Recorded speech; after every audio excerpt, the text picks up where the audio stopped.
Thank you, sir. Thank you for giving me this opportunity to speak about education, which is a subject very close to my heart. Before I speak for the demand for grants for the Ministry of Education, I'd like to just respond to some comments by the opposition, where they mentioned about the division of budget over the number of students. I'd like to highlight here that, as was mentioned by members of the opposition, education is a concurrent budget item. It's a concurrent subject, and whatever budget is being spent by the central government is on central government institutions and not on state government institutions and not on private institutions. So the number should be divided by students and faculty members and staff that are in central government institutions. And any drop in the number of schools, amount of budget that is being spent, I think every state is accountable to speak about it, because schools are largely run by state governments and not by central government. So I think we should be careful about how we attribute blame.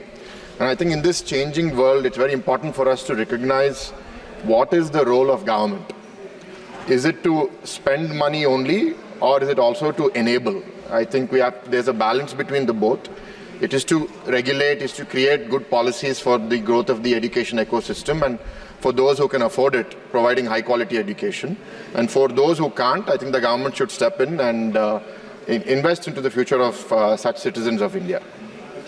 So with these prefacing comments, I'd like to get into the demand for grants for the Ministry of Education. I'm only speaking about the Ministry of Education, not commenting on the budget for skill development or entrepreneurship. And I would like to get into specific points appreciating the government. I think overall, the budget has increased from about 1,12,000 crores to 1,20,000 crores over the last year. And I think that's about a 7% increase. We're beating inflation, but as a fellow educator myself, I always hope that we are able to give more money to education, and I think that will keep happening. Going into specific issues, I think the Kendriya Vidyalaya Sangathan, the increase of 11% from 8,300 crores to 9,300 crores is reinstating this strong commitment to enhancing these quality schools in India. The PM Shri program was mentioned. The budget has been increased from 4,000 to 6,050 crores from last year. And this is a strong commitment to enhancing the educational infrastructure and quality across India. Currently, about 10,855 schools have been impacted across 763 districts. And there's a target of impacting more than 14,500 schools through this program. I'd like to also appreciate the STARS program budget, which is largely to improve teacher effectiveness through specialized teacher training. And right now we've got about 3,75,000 schools impacted, 15 lakh teachers trained through this program, and about 4,40,000 crore students who have benefited across 6 states. I mentioned this in my speech on the budget, and I think I'd like to mention it again here on education. I'd like to specifically appreciate the e-vouchers being provided to about 1 lakh students every year to secure loans of up to 10 lakhs to pursue higher education in domestic institutions, and the 3% interest subvention on student loans. On higher education, a subject very close to my heart, the budget has increased by 8% since last year. And two aspects in particular: the budget to world-class institutions like the Institutes of Eminence has increased by 20% from 1,500 crores to 1,800 crores this year. And the support to central universities has increased by a large 38% from about 11,500 crores to close to 16,000 crores now. The one thing I'd like to request here, sir, is while the allocation has increased overall, the budget for the Central University of Andhra Pradesh and the Central Tribal University of Andhra Pradesh, which are subjects of the AP Reorganization Act, have been subsumed into the larger support to central universities. I request that the budget, whatever has to be allocated to these two specific universities in Andhra Pradesh, continue as expected in the Act, and we are supported to establish them as soon as possible. I'd like to then go over the achievements of NDA over the last 10 years. I think one of the foremost things has been the new education policy that was announced about 4 years ago, and various aspects of implementation are between the states and the center. There's a huge responsibility on the state governments, on the central government, to really see this into reality, because the language of the NEP, as an educator myself, is something that I'm really looking forward to seeing in reality. What are the achievements of the central government? Speakers of the government and representing the BJP have spoken also about the number of universities that have increased from 700 to 1100, number of colleges that have increased from 37,000 to 44,000, the number of central government institutions, the institutes of national importance have doubled from 75 to about 149 in 2020-21, and more have come in the last 2-3 years. The educational outcomes have been spoken by speakers before me, but I'd like to reinstate my appreciation for the increase in women enrolled from 1.5 crores to 2.1 crores, close to 2.1 crores, indicating a 32% jump in women enrollment. And the ratio between male and female students in higher education is 1 to 1.01. So that's a fantastic improvement, and that means that more women are actually coming into education than before. And I appreciate the government's efforts in achieving that.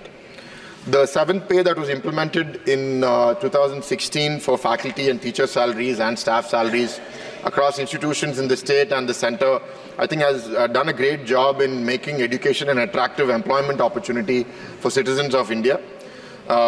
We run a private university and we pay salaries, and we are constantly competing with government institutions on attracting talent. And we still fight for talent vis-a-vis those who go to institutions like the IITs and the IIMs. And I think the benefits that the government provide and the stability that the government provide really attract high-quality talent into educational institutions in the government. The private sector is growing. As was mentioned, about 50% of the students and faculty are in private sector institutions. But I fear that many private institutions are not able to recruit faculty at the quality that the government institutions are able to. Another measure that has come about a decade ago is the NIRF, the rankings for institutions across the country. And now I think it's made a very clear race for institutions everywhere that if you want to recognize, you want to get recognition, you want to get access to funding, you need to do well on these rankings. I want to request the government to pay more attention to this one aspect where I think we've reached a good place now, but I'd like it to become more qualitative in the future so that there are some metrics which reward you for quantitative growth, which is good, but once we've reached some quantitative level of success, I think the emphasis on quality, whether it be the quality of publications, the quality of PhD, is going to be the next level for NIRF to lead institutions to the global rankings. There are some institutions in the global 200 rankings from India today. There can be many more. I think we're well underway in that direction. I think the evolution of NIRF is going to help us get in that direction.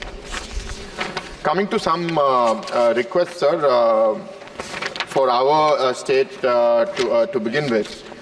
The Ministry of HRD has, sir, I'm the only speaker from my party, so I think we have about 20 minutes. 7 minutes. Not more than I spoke. Not more than I spoke, but I think our party has about 20 minutes. Okay, sir, take one more minute, fine, yeah. Finish. For the state of Andhra Pradesh, for a university in my parliament, Andhra University was committed to provide about 1,000 crores over the RUSA, Rashtriya Uchatar Shiksha Abhiyan program. And we've received some money in phase 1 and phase 2 to the tune of 20 and 100 crores. The previous state government has not paid its share, and hence further devolution of funds haven't happened. So my request is that the state is in a bad shape. This program should continue to support Andhra University. And the RUSA overall has increased to 1,814 crores this year for such state universities across the country.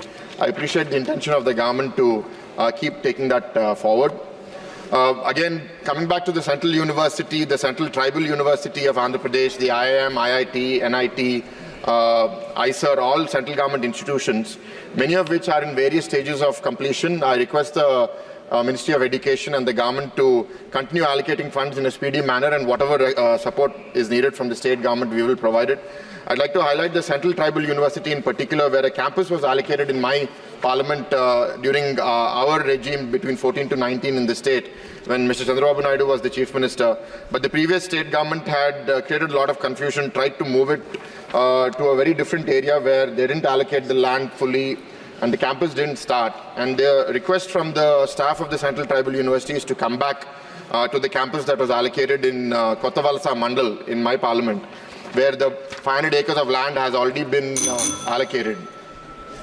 I'd like to end with recommendations to the government on certain points. One is the One Nation, One Subscription initiative, where you give access to journals to institutions across the country. If the central government can get that access, I think institutions around the country will benefit. Integrating social and emotional learning into the Indian curriculum and encouraging alternative education models is critical because we're seeing mental health challenges grow across the country, and I think that support is essential for our education to change. Giving more support to repairs and maintenance. I see that government institutions are suffering from lack of repairs and maintenance budgets.